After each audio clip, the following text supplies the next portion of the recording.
Hello, I'm Paul. And I'm Scott. And welcome to DC I'm Proud.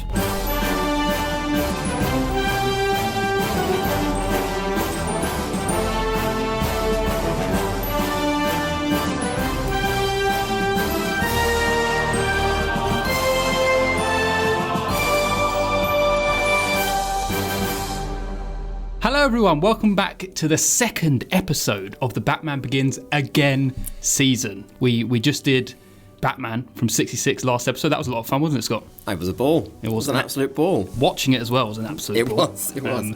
Very good. Very camp ball. Absolutely. Just so everyone knows, this is basically a season where we go through the origins of Batman, whatever they may be. So it was origin of Batman altogether, because the first ever Batman film last week. But for every film going on, I think is basically an actual origin. And don't forget, we're not doing just live action, we're doing animation as well. Animated as well, it's all very exciting.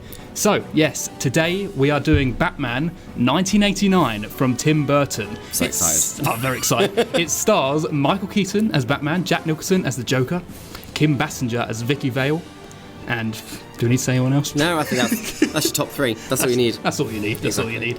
It's got a plot description of the Dark Knight of Gotham City begins his war on crime. See, there's an origin there. Begins his war on crime with his first major enemy being Jack Napier, a criminal who becomes the clownishly homicidal Joker. Yep. But I'm going to spot some trivia at you first. Wonderful. Let's do it. Because that's what I like to do. This one I already knew, but Michael Keaton's casting as Bruce Wayne caused a controversy amongst comic book fans, with 50,000 protest letters sent to Warner Brothers. Really? Heavily questioning his casting. Oh, wow. Because apparently he was known as a comedy actor. Okay, right, yeah, But, fair enough. I mean, Beetlejuice was a year before, 1988. But what other comedy things did? that's exactly, I can't think of anything else before that. I think it's just because it was fresh in everyone's head. Yeah, I guess so. That they couldn't see him as Batman. How wrong they were. Because they all love him. They all love him. They wanted him back in the Flash, so... Exactly. Also, Jack Nicholson loved his performance in this film so much that at one point he was watching the film once a week at home. Wow. He needs That's to pretty cool. get some more work. Yes, he does. Because I think a lot of actors don't like rewatching themselves. I know, that is so surprising. it's really odd. Yeah. During Bruce and Vicky's dinner date, Bruce asked Vicky if she had a hard time finding the house, even though she'd already been for the banquet. Oh, yes. Oh, yeah. And I thought that when I watched it for the first time, and then I read that and I was like, brilliant. Oh, it was correct. And then also, Mel Gibson was the first choice for the role of Bruce Wayne. Oh, that wouldn't have gone down well. No, I know. But I had to turn it down because of the commitment for Lethal Weapon 2. He was eventually considered to play Harvey Dent in Batman Forever. Okay. But couldn't because of Braveheart. There's a lot to process And I don't think that would have worked for either. No. Mel Gibson as Batman. No, you can't. You just can't. No. And then Mel Gibson as Two-Face. Yeah. I mean, split personality. Well, yeah, true. It might have worked. Tommy Lee Jones, you can't take that away. Tommy Lee, he's got it. There we go. Wonderful.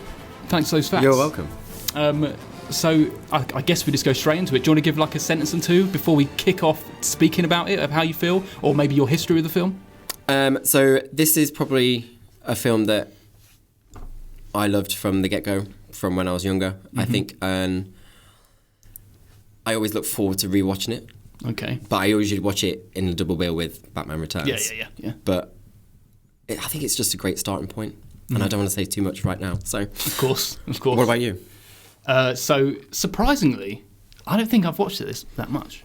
Okay. So my Batman film growing up, before I was really into Batman, was Batman Forever. We know. But that was because of my link, because of Jim Carrey. Like, I love Jim Carrey, so that was my in already to get into Batman. And so I don't think, like, off the top of my head, I probably watched this about 4 times. Wow, that's really low for you. Yeah, really low. Really low. And that's not. I'm not saying I don't really like this film. This is where you rate it a 2. Yeah, I'm not saying I didn't really like this film or love this film. It's just I have some issues. Oh, okay, I interesting. have some issues, so we'll go through them. And just so everyone knows, we watched this together. We did. We watched it together. At work. It was very nice. On a Saturday. On a so Saturday. We're so allowed to. Exactly. First of all, let's just discuss the whole thing as an entity. Mm-hmm. What do you think of Gotham in this film? So, Tim Burton's version of Gotham Mm-hmm. is probably my favourite of the entire... of every Batman film. Okay. So, for yeah. this film and Batman Returns, his version of Gotham, Mm-hmm. for me, is hauntingly beautiful. Mm-hmm. It's... This one especially, because it's just... It is so gothic and Mm-hmm. so dark, dirty, gritty, that I don't know. I think it's a really good setting. Really, really good. I absolutely agree with you. Oh, fabulous. So it's not my favourite, but I'd say it's probably my second favourite kind of attempt at what Gotham should be in film. And I just love the scale of it. It's like you can see these buildings like towering over like the streets like Crime Alley, and everything is so gothic, and like everything looks like Dracula's castle kind of thing with like gargoyles, and it's exactly what I think of when I think about Gotham, like Batman on a fucking gargoyle just looking over the city. That is what I picture.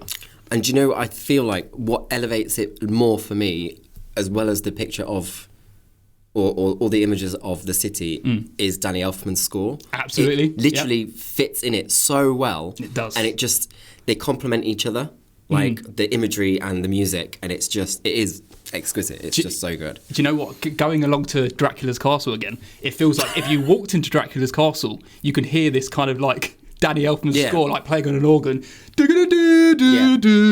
Like that it does fit absolutely perfectly because with what it's trying to do. Because the music, they use the same music in The Flash when Batman comes on, and I literally had chills, and it was multiplying. I mean, it is the best Batman theme tune. It is, definitely. Hands down. This is what I think of, and the imagery for Gotham is Tim Burton's version of Gotham for me. I mean, there's some wonderful scores in Batman films. Like, I can think of The Dark Knight. Yep. Batman Begins. We'll go on to that, I'm sure. And The Batman. But I think this is the definitive. This is staple Batman. Yeah. This is what I know. Absolutely. Yeah. It is beautiful. Can I ask you a question? Go on. What is your favourite Gotham? The Batman. I thought you were going to say Batman Forever then for a second, all that neon lights. No, it's the Batman, which we're going to talk about in this season. Yes. Funnily enough. So I think the easiest way to tackle this film is to go through the characters. Actually, I've got one more thing before we go to the characters. Okay, fine. Let's just talk about this as an origin of Batman. I forgot that this was an origin film, really, because I never think of it as this is the early days of Batman. Yeah. And of course it is. Like, as soon as you go in, everyone's like, oh, he doesn't exist. He's like a myth. It's something created on the streets. And then when you first actually go into the film, you almost think you're watching the origin. That's very true. You think it's the Wayne family getting shot down the street. I don't remember that not being the Wayne family. Yeah. Until I rewatched it now. Yeah. And that's the thing as well, is because it's 89, right? So this is like a very early depiction of Batman and his origin. Did people know back then what Batman's origin was? Because I don't know if it's explored in Batman 66, the TV series. I don't think it would. It's too dark. Yeah, it's too dark. So it's almost like, because it's played almost like a plot thread where you almost figure out about Bruce Wayne. Yeah. Halfway through the film, because it's a reporter trying to dig into Bruce Wayne. It almost feels like that is a twist in the tale, and the fact that you get this family up front who almost feel like the origin for fans. Yeah. I feel like, is it there just to play on fans' expectations? It could be. I didn't think about that. Yeah, because I don't know. Would people know? Would people have known? It's obviously a massive film now, but back then Batman wasn't as big as he is now. Yeah. And I don't think, maybe, I wouldn't have said 80s audience, 90s audience would have necessarily known unless they're so into Batman that they read comics and stuff like that. Yeah. But film goers, because this is a massive box office smash. Yeah. I don't think they would have done. So they probably would have I probably bypassed at the beginning of this film when I was younger because I didn't know. Yeah. You just think it's Batman Now, saving the day. Yeah, exactly. Yeah. It's almost like a little Easter egg just for fans, just to be like, look, you then think it's them. And then it leads to that awful CGI shot of him turning around with the cape, and it's just, Okay, so this leads us on nicely to let's talk about Batman. We're not talking about Bruce Wayne. Okay. Let's talk about Batman. This is where some of my issues come in with Batman. Okay. Okay. And it's not, it doesn't really impact how much I like or love this film. It is just impacts on what I know of Batman from comic books and me growing up with Batman, what I know about him. And for one, it's all very theatrical. And very theatrical. The suit is very clunky. Yes. Right. It is very thick. The cowl is so thick, it's like an inch off his face. Yes. Right. That's actually true. Yes. And I think it's quite hard for him to actually fight in the costume. Yeah. It's all very like slow, constructive moves. And it's probably this is the Dark Knight ruining it for me. Basically, the Dark Knight ruining Batman '89 for me. But it's very clunky. And yes, that animated bit on the roof. Yeah. What is that? What is that? Could you not just film that? I know. It's like I tried to work out what that is. For anyone who doesn't know what we're talking about, you see the two criminals attack this family who you think are the Wayne family, and then you get this like bird's eye view on top of a building, and Batman is like, you could see he's looking watching. over, and then he walks out of shot, and it's like a CGI turn around with the cape and it's all like behind him. It's all like pixelated and weird. It is really odd. Really odd. Then, it's like, could you just film that? Shouldn't it? It almost feels like they CGI'd on top of CGI. Yeah. Where they could have just filmed it and placed him there. Exactly. Yeah, it is very odd, especially because that's the first time you see him as well. I know. It's very odd. And then it leads on to him coming down with the very dramatically lowering himself down. Nice very and quiet. Nice and quiet. But I don't remember the theatrics from before, but watching it now, obviously, with the smoke and that kind of imagery and stuff like that. I can't remember any other Batman that does that kind of thing. Do they? Like be so theatrical. Yeah. No, because when it gets to Kilmer, he just kind of well, he just kicks ass, man. Just kicks ass while listening to Seal. Absolutely. Hey, listen, we will get to this, but we can compare Seal if you want to Prince's songs. Yes, true. But we'll get to that. He also very strangely, when they first confronted with Batman, these two villains. And he's like, just flaps his wings. Yeah. It's like, what are you doing? This is where it's like, it's almost got inflections of Batman 66. In the comedy side and how... the comedy kind of camp theatrical, look at me, I'm Batman. I still like it. Okay. I still like it. I'm not saying I hate it. No. It's just something that bugs me because it's like, just punch them. Yeah. Just punch them or scare them. I think there's a scene as well, I can't remember, I think it's 4 or 5 henchmen who attack Batman. And one of them says, check his wallet. Does he look like he's got a wallet in his suit? Does it do you see any pockets? Do you see any pockets? If it was the Adam West Batman, he would have had a bat wallet in his He would have had a bat wallet. Nicely done. I like that. Let's go on to Batman's cave, right? Mm-hmm. Why is he keeping all these bats in cages inside? No, he has one bat in a cage. One single bat in a cage. Maybe it's having a timeout or something. Maybe. It's been naughty. But it looks beautiful. It does look beautiful. And we were discussing, I can't tell if in some scenes the bats are real because they are moving constantly. I think they're real. It's interesting. Or they're... animatronics? CGI'd in. I don't know. They look too real. Yeah. They look too real. And it adds to the wonderful... look of the cave, really, because it looks alive and it looks very gothic. It looks very gothic. It's definitely part of this Gotham universe in this film. It's pretty beautiful. It is beautiful. I mean, Vicky Vale nearly fell to her death. I know. God, it's very dangerous. Very dangerous. Very dangerous. It's just everything's like on a platform. Yeah. Can you imagine Alfred trying to clean all that crap? Who built this? Who built this? And it seems like so deep. So how far down in the earth does it have to go? You just keep falling. Yeah, Never that's it, ending. never ending. And it's got this beautiful Batmobile in it. I love the Batmobile. This for me is what it has in my head as the Batmobile. Mm-hmm. I think it is probably the ultimate looking Batmobile. Yeah. I think it is the ultimate. I mean, I love the Tumbler. I love the Batman. You do, Batmobile, just for how monstrous it is.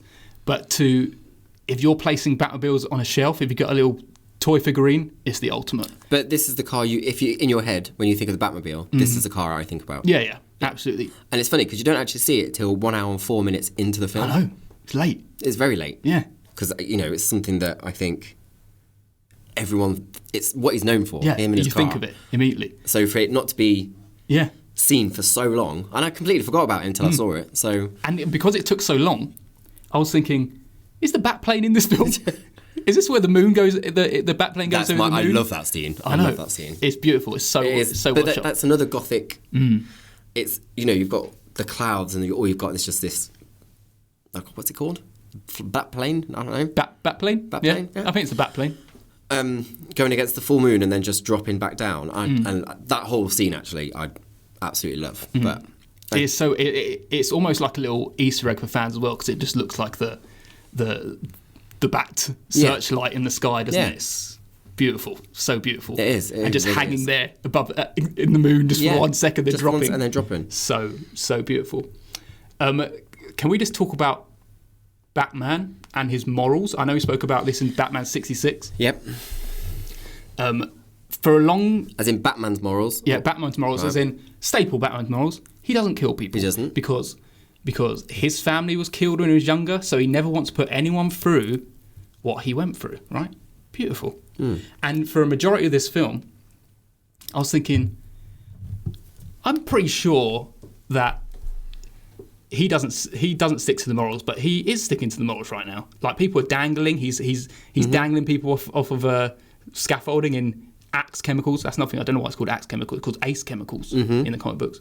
But then it gets to the last portion of the film, and he is just blowing people up. He blows up the whole of Axe Chemicals with everyone in it. With everyone inside. Yes, he does. Yeah, you're right. And I'm like, his morals are not in place in this film. Either that, or you just thought everyone was on a lunch break. Yeah, I know everyone has a go at, especially Batman vs Superman, right? For the Bruce Wayne and how he just ruthlessly killing people, right? I can understand that because he is a Batman in a different place. A Robin's potentially been killed in this universe, and a whole of Wayne Tower's been blown up, and he is a ruthless Batman. In this, he's just starting out, right? He shouldn't be killing people this early. He's probably just letting people know that he's around. That's it. I'm going to blow up this whole building. Don't cross me, motherfuckers. This is what it is. The bit with the Joker, I feel like there was a part of... This in the cathedral? No, in the chemical, when he becomes the Joker. Yes. I feel like Batman wasn't actually trying to save him at all. He's ruthless. There was some hesitation, like in his eyes, and I never noticed that before either. Yeah, that's what I mean. I don't think they're going for a Batman who doesn't want to kill people in this. It's just that's not part of his personality in this. Yeah, and I can go with it. That's fine. I'm right with that. It's fine. I think the best sequence for me with Batman in this whole film is the cathedral. Okay, yeah. It's a lot of fun. Just him fighting beautifully off, shot as well. Yeah, fighting off all these henchmen. Yeah. It just looked beautiful, and it's the first time you're actually seeing him fight. Really. Yeah. Like everything else is, as I say, the suit's so clunky. It's hard for him to fight realistically in this film. He throws a lot of stuff, throws batarangs and stuff.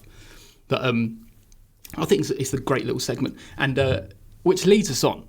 Do you want to talk about Joker now, or do you want to talk about Bruce Wayne? I want to talk about Joker because that leads on with what I want to say and how good Jack Nicholson is as the Joker. Okay. Particularly the scenes he gets where he is literally terrifying. Yeah, he certainly is. I don't remember him being that terrifying, but when I watched it recently, I was like, oh.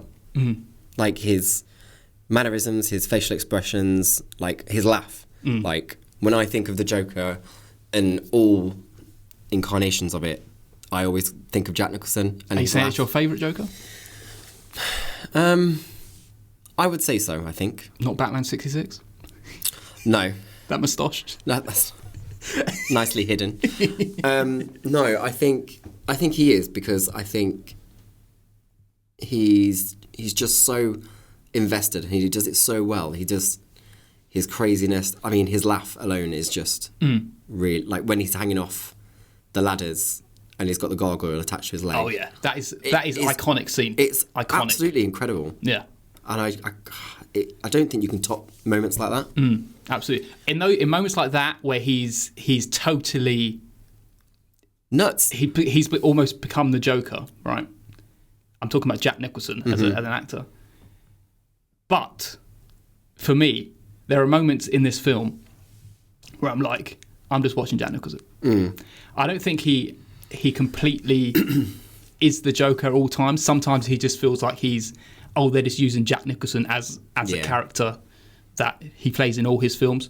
I'm not saying it doesn't work, but if you're comparing it to like what I know of the Joker, this continuously crazed clown, it kind of breaks that illusion for me with Jack Nicholson. He's although as wonderful as he is, it's just like I'm watching Jack Nicholson pretend to be the Joker rather than actually embody the Joker. Yeah, fair enough. That's fair enough. Yeah, but it's funny as well because he's top billed. Well, of course he would be. Of course he would be. He had to be. Batman film. Yeah. You'd imagine. Yeah. But it's funny because Arnold Schwarzenegger is top billed in Batman and Robin. Over George Clooney. I mean, he was probably. I don't know. You think Schwarzenegger's probably a bit bigger than Clooney at that moment. He was massive. I mean, Terminator. Yeah. Jingle All the Way. Yeah, Jingle All the Way. Yeah. My favourite Christmas film. But I think Jack Nicholson because he's such a method actor, I understand where you're coming from in the sense that you are watching him, Jack Nicholson. But how do you feel about scenes like in Vicky's apartment and stuff like that when he comes to the door when Bruce Wayne is there? Yeah. So what I think is really interesting about this film actually is that the year before this film, The Killing Joke was released. Right. The graphic novel. And apparently Tim Burton got a lot of inspiration for what his joke would be in this. And I can see a lot of that in the fact that especially when he goes to kill his boss and you see him in the shadows. Yep. And when he comes to Vicky Vale's apartment and he's dressed exactly like he does in The Killing Joke, where the door's open, he's pointing this gun with a big rimmed hat on, and I totally get inflections from that, and it's wonderful, and it's menacing. He's very menacing throughout. Whether he's being Jack Nicholson or not, he's menacing. Just his laugh, just his appearance, his body language. It's all great stuff, and yeah, I love that scene. I love that scene. Is that the first time you see Bruce Wayne in them interact? Apart from I believe so, yes. Apart from the fact when you see, which I really like, when he breaks up that there's someone making an announcement on the step. Oh no, he goes and kills one of the bosses. Joker goes and kills one of the bosses, and then everyone ducks.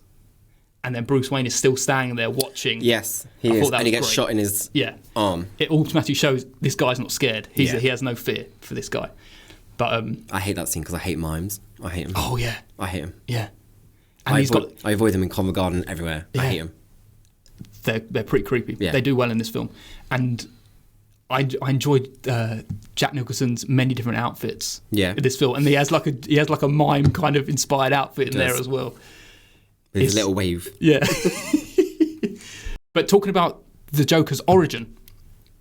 Yep. I always think, like, I love a Joker origin, and this pretty much sticks to what the origin is from the Killing Joke. He's, apart from the fact that you've read the Killing Joke, yes, I have. Yeah. So it gets rid of like the Red Hood storyline, where he's not a stand-up comedian.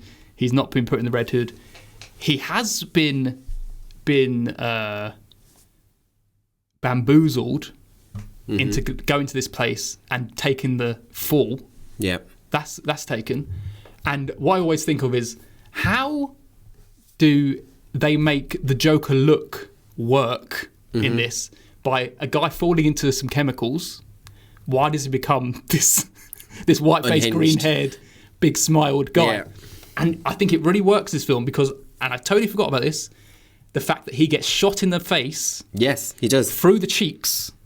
So he has to get reconstructive surgery, and it's destroyed all the ligaments in his cheeks and the nerves so that he can't actually stop smiling. Wonderful stuff. And then that's the hardest part to believe, is why does this person get a smile from falling into some chemicals? And that works. It's done.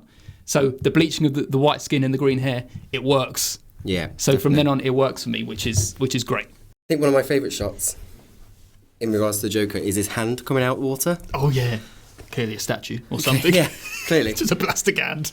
With purple nails. Got purple nails? I think so. Yeah. White hand, but I don't know. There's just something quite scary about it. I don't know what it is. Ominous. Yeah. Reaching out from the depths. Definitely. He's still alive. He's still alive. But now he's white. Yes, he's white. It's fine. With green hair. What I do love, a very, very good effect. And I don't know why he keeps doing this throughout the film, but he feels like he has to. He keeps painting his face skin colour. Yes, he does. He just does it. Yeah. I guess he doesn't want people to think he's some crazed white-faced man.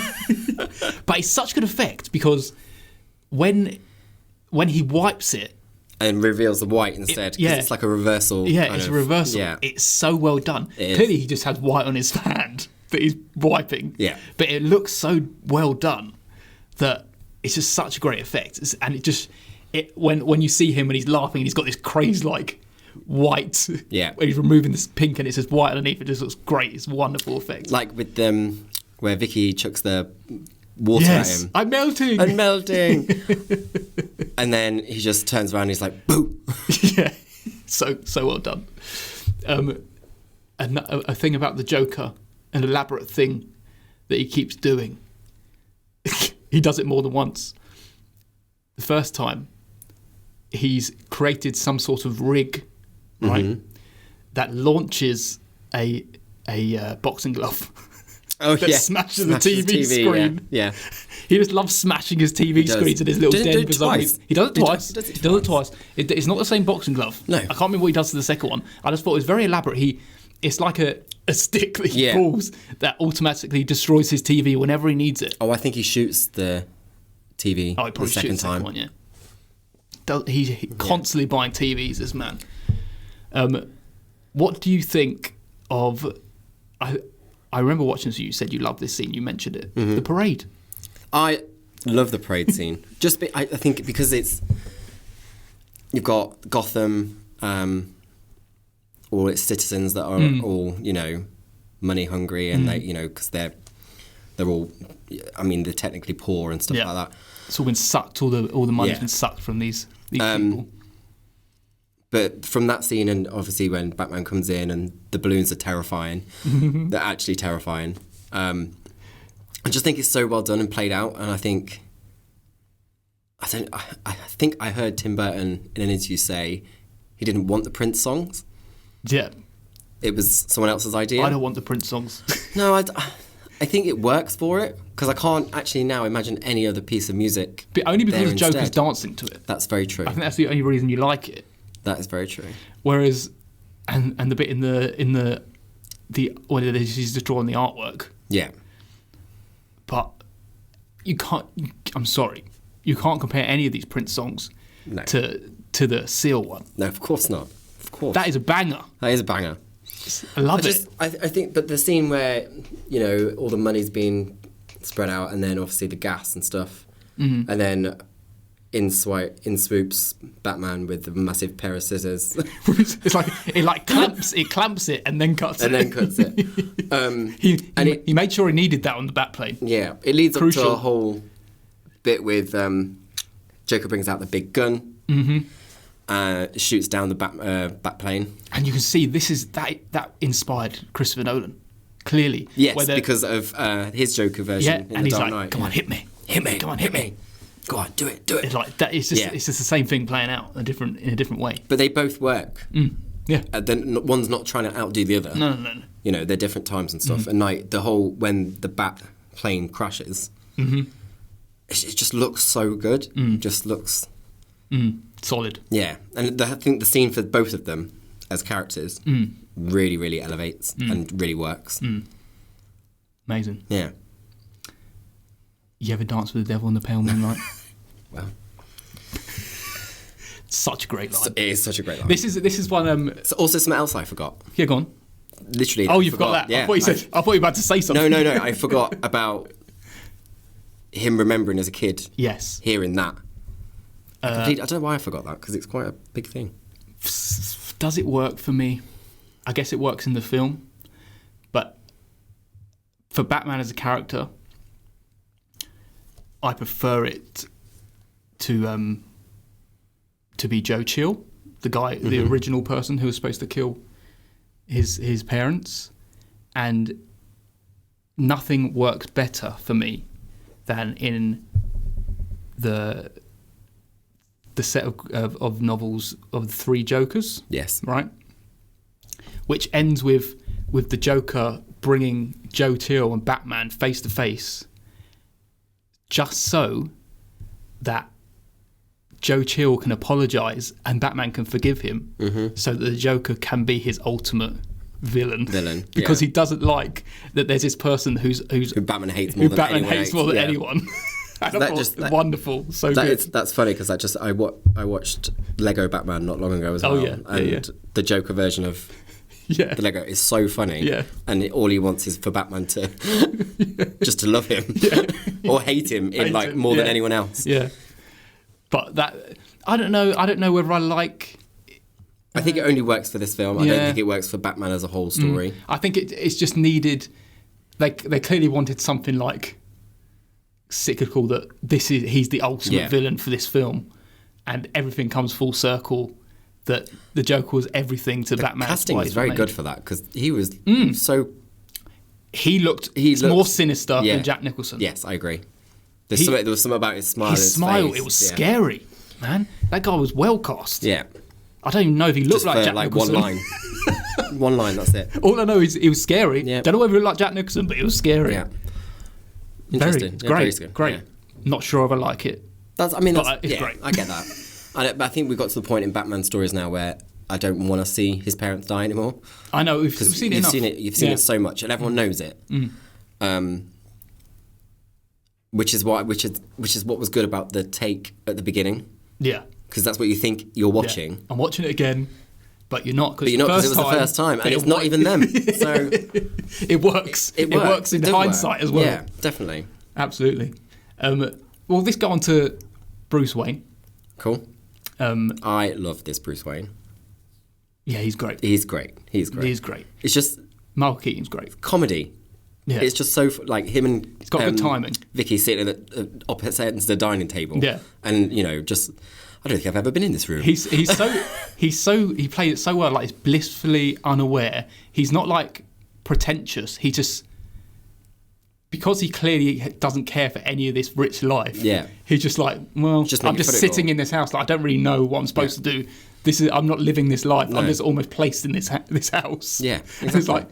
I think I sit at the end of this table, but I don't really like it. Give knocks at Grant. Yeah, all right, cool. Yeah, go on. Yeah. Give him money. I don't care about money. I don't care about money. I don't care.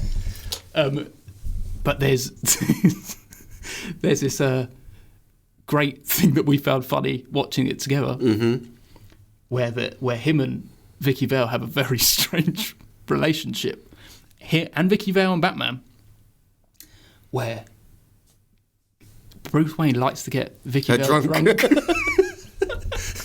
I knew you were going to say that. She gets drunk, and then they clearly have sex. Yeah. Right. And then the next time we see Batman and Vicky Vale together, he says to her, specifically, there's something you have that I want. And then she wakes up in bed. She wakes up in bed. And she gets given a bottle of champagne later down the line as well. Yeah. And he's like, you want her to get drunk again? Yeah. Is that what you're trying to say? Bruce Wayne's going to be late. Here's some champagne so you'll be ready for him when he gets back. What do you think of Vicky Vale? This is moved because I feel we can complete Vicky Vale before we move back to Yeah. I think Kim Basinger did a good job. Yeah. I like the character. Mm-hmm. I don't really have much else to say about her. Really. I don't know what I think. I think she there's nothing really. She just revolves around Batman and Bruce Wayne, and then playing off the fact that she doesn't know who either of them are. Yeah. But she still wants to sleep with both of them. Yeah, of course. And I think that's all her character really does. Yeah, I don't think she's given much depth. No. But I think that's because it gives you more time for Batman, Bruce Wayne, and the Joker. Yeah, absolutely. I'm not angry at it. And to be a damsel. Yeah, she's exactly. a damsel. And she does not weigh 108 pounds. She's heavier. I like that. I forgot that line was in it because then it totally makes the line The Flash like pay off because I thought that was just a random gag, which I found funny in The Flash, but no, it works. Yeah, twice. I'm not mad at her. I think she did good with what she got. Yeah. But absolutely. There's no true depth to her character. And I think when you think of Tim Burton's Batman films, I think if you're going to think of a female character, there's only one that you're going to think of, and that's Selena Kyle. Mm-hmm. Funny though, because Michelle Pfeiffer was going to audition to be Vicky Vale. Oh, imagine. But Michael Keaton said no because they were dating at the time and he didn't want to work with her. Oh. And they split by Batman 2. If that's what you're not giving your partner a job. I mean, it's a good job she didn't take it, really. Give her a job. Yeah, exactly. But I think she was just a character that was there. I think she was good, but take it or leave it, really. Yeah. She was good. What she had revolving around Bruce Wayne and Batman, it made it work. And I just couldn't figure out he was Batman when he just sleeps upside down on his little... I can't tell if he was asleep or working out on that machine. Who knows? I don't know. Who knows? But a guy that hangs upside down... like a bat. I've been to Bruce Wayne's manor twice. I've been with Batman once, and this is the same route. No sense of direction when she's driving through Gotham towards the manor, of course. But it's like, I don't know where I'm clearly out of the city, but this is, is this somewhere near Bruce Wayne's house? I'll never know. No. I have no sense of direction. And then Alfred just ruins it and brings her down to the Batcave. It's like, just tell her. Just tell her. That's it. Make it happen. Yeah. Pull the plaster off. Bruce Wayne, iconic scene, like, you want to get nuts? Let's get nuts. Oh, man. Iconic. Do you know what, though? When he does that line, I can hear Beetlejuice. Yeah. That's what I can hear. Yeah. I'm not mad at it, but because his voice is elevated and I could close my eyes, I could just see Beetlejuice saying stuff like that. I think because when you think of Bruce Wayne as a character, most Bruce Waynes downplay Bruce Wayne and upplay Batman. Yeah. Whereas in this, Keaton's like, he shows a bit more energy. Yeah. So it's like, you want to get nuts. I think it strays away from Bruce Wayne, but it works in this film. I like it. Yeah. And he's really good, and all his small little quirks and just like simple things of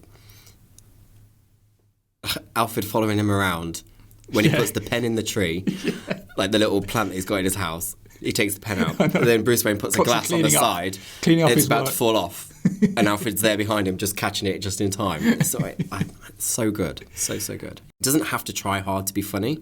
It's a quiet. It's the delivery and the timing. Definitely. It definitely is. I like the talking about a segment at the beginning. He's like got a casino in his house. Yeah. I mean, there's a room he's never been in before, so God knows. A casino in his house that's also got two-way mirrors that he records people in. I don't know why. Creepy. But I love the room of armour. Yeah. It's all like these like protectors. These are your protectors, and he's like, these are the suit of armours throughout history, and I'm this is the armour of my time. I am the protector of Gotham. I like that. Yeah. So let's talk about music. You love the score for this because it's Absolutely. just Yep. it's iconic Mm-hmm. and it's eerie. It's beautifully done. Mm-hmm. Would you say it's your favourite? So the theme tune, Yes. if we're talking about theme tune, it is probably the most iconic thing. But if you talk about the whole score, I mean, for one, The Dark Knight gives me goosebumps when I hear that score. And I just love the darkness and power behind the Batman score. So no. Fair, I mean, that's fair As a enough. whole score, I would not But, say. but they're all so different Yeah. because they're all playing to a different version of Gotham. And I think just Danny Elfman's music it does transcend Yeah. characters, places, stories, and it just the relationship with Tim Burton for me with Danny Elfman is just you can't beat it. Inseparable. And I don't think I couldn't see Tim Burton's Batman in either film a score different to Danny Elfman because it's just so It just fits so it well. fits so well. It's Yeah. just like it elevates it all. So I forgot to mention the Batman vs Superman score, which is also incredible. which is Just got to mention that, everyone. But he loves it. I love it so much. Oh, I did have a thing to say about when Bruce Wayne literally shoves Vicky Vale down and tells her to shut up. Oh yeah, I was like, where the fuck did that come from?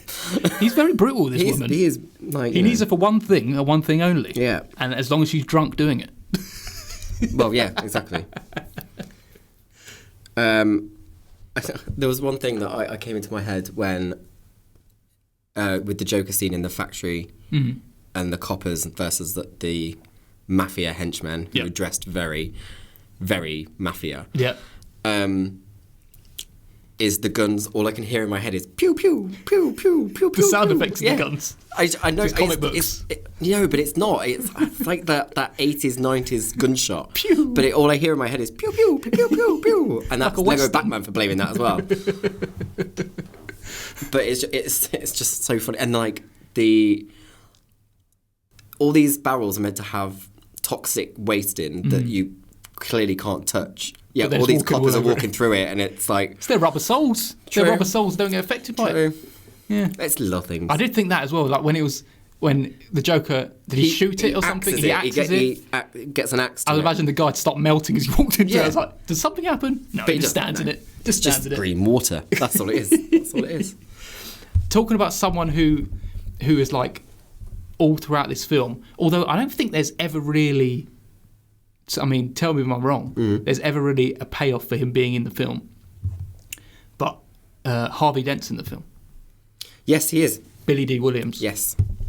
And this is almost like the driving force behind Joker. He doesn't like what he's doing to the city or something. Yeah. And what I wanted to bring up about him, I don't really want, like, he's just in the film. There's nothing really to say about him. But I don't know whether you're aware, but they released a spin-off comic book series Right. called Batman 89. And in it is Billy D. Williams, Right. or his likeness anyway, and he becomes Two-Face in it, but it's in this Tim Burton world, right? Everything's very Tim interesting. Burton, and I have to read that. what's her name?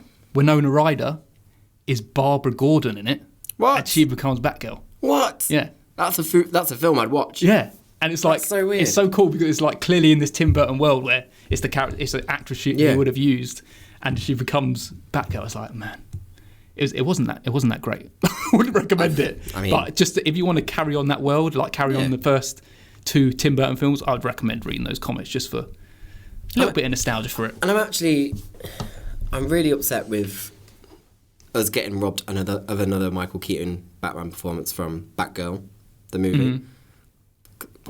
Oh right, yeah, that's he's in right, that. yeah. But like just to shelve a whole film that's done. I wonder if we're ever actually going to see that. But I don't just release it or something. Just put it on streaming or Apparently, it's illegal for them to release it now because they've wrote off the tax. So technically, because I don't know the ins and outs of it, but they basically, because they've written it off, they can never release it because it's fraudulent or something. It's just it was a stupid decision, absolutely stupid. I know, but maybe the want for it is clearly out there. Maybe one day they can work it out. But because like literally seeing Michael Keaton in his like proper bat suit as well, not a different bat suit like from another time, his bat suit just gave me all kind of feels and goosebumps and stuff like that. Because I think he's just an incredible Batman. I don't think, obviously clearly with all those complaints to Warner Brothers, people weren't expecting it. And I think because they were worried about how people were going to perceive the film, they released a 90-second teaser trailer and showed it at a cinema randomly. And it got like, people went crazy for it. Like, and it's a bootleg at like events and conferences now and stuff like that. But I don't think people were prepared for it to be this good. And Tim Burton and his vision, it's just iconic, and it's what I think of when I come to Batman. Like this one and Batman Returns. I mean, if you're going to any kind of Batman, everyone's going to have nostalgia with the Michael Keaton one. Like if they brought Christian Bale's Batman into the Flash universe, it wouldn't have worked. No, it wouldn't. It wouldn't. No. It's the theatrical nature of the Michael Keaton one and just the outlandish look of him. Yes. And it works so well.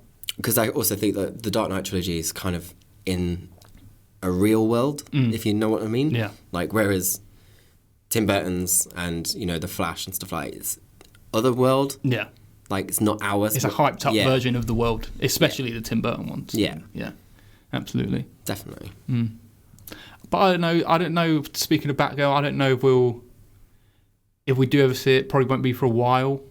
Yeah. Because it's just a shame, and I feel bad for writers, directors, actors that have just spent all this time making a movie for no one to see. And it's like the launch pad for some people's careers, and it's like it's gone. You waste all that time. And then that's just going to be tainted, which is such a shame. Such a shame. Well, that was our review of Batman 1989. It was. What a great little watch it was. It was a great little watch. Great to do it together. I know. It was a lovely little return to that film. Yes, so I guess we've got to rate it. We have. Do you want to go first? Okay, I'll go first. You went first last time, so I'll go first. Firstly, has your rating changed? No. Right. Fine. It's always been the same. As much as I have issues with it, mostly it's issues with what I expect Batman to be in a Batman universe, not necessarily how much it doesn't really affect how I like the film.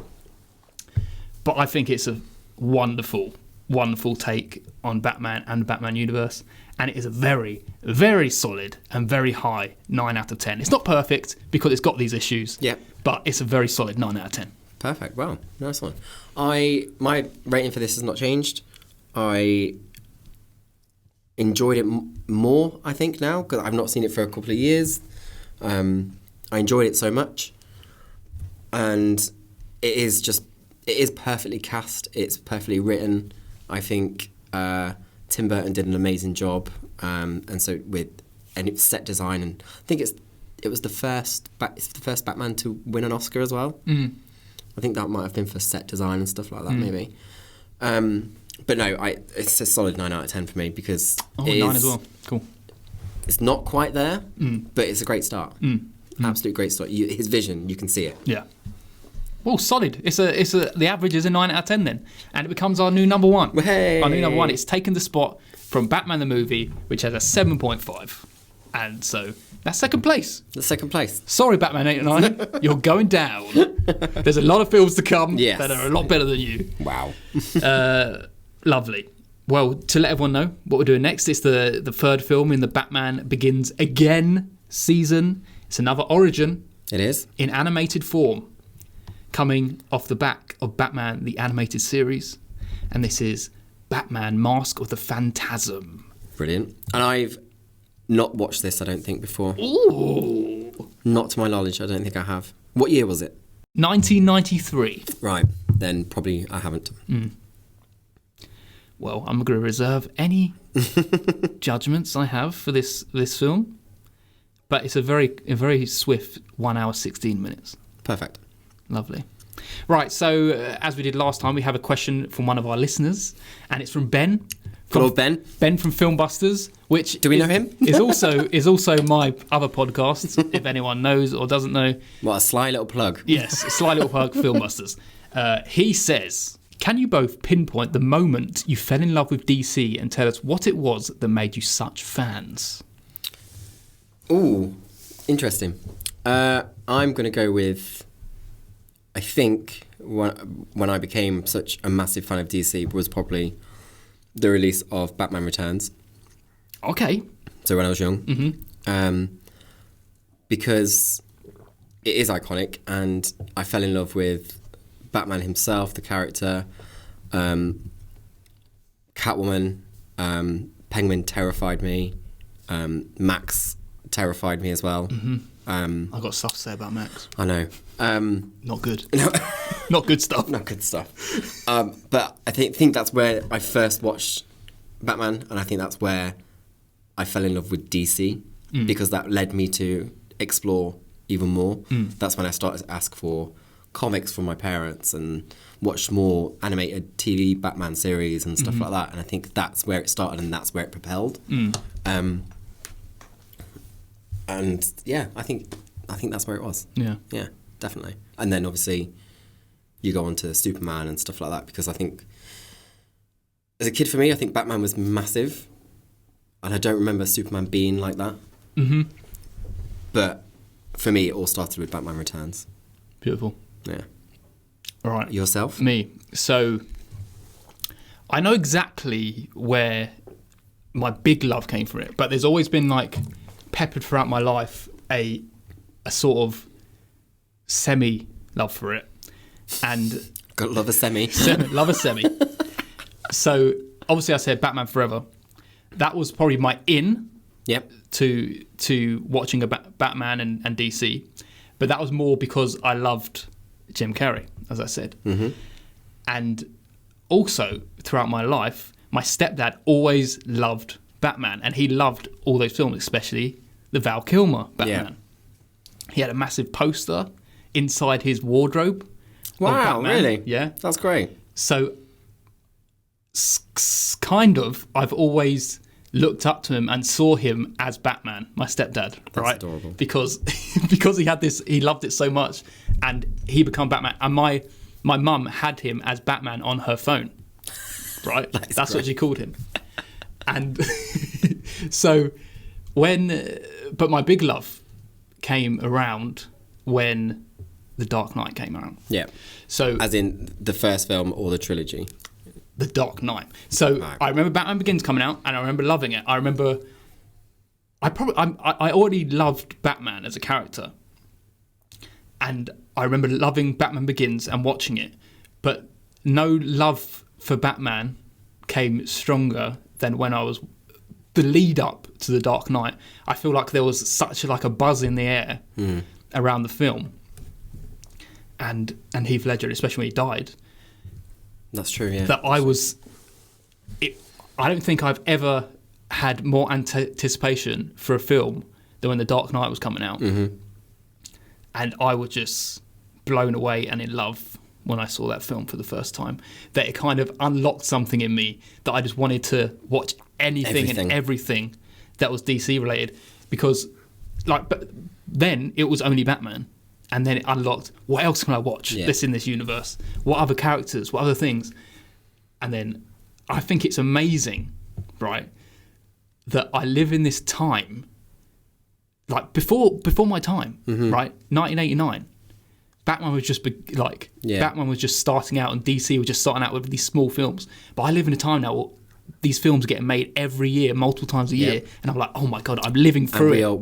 We are about to step into a new era of DC, and I'm so excited for it. I know, and it's just to be, like you say, to be here now, living through it, like the excitement and like the how anxious I am to like watch everything that's coming out is just.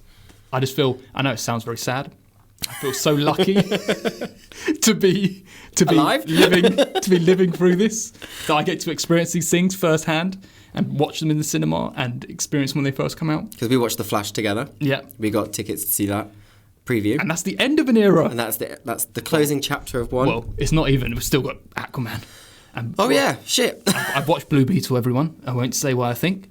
But yeah, have not yet. Aquaman to come, and then that's the end of an era, and we'll Yes. start a new era with the James Gunn world. Which, high hopes.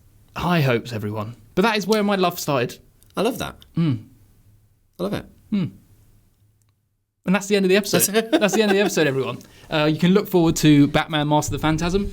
A lot of love for this film. I know you haven't seen it, but there's a lot of people who think this film is absolute masterpiece. Okay, I'm gonna avoid as much as I can Yeah, just going. until I watch it. Do I think it's a masterpiece? Who knows? Who knows? I'm not even going to We'll look at your find score or out. anything. So, I don't want to.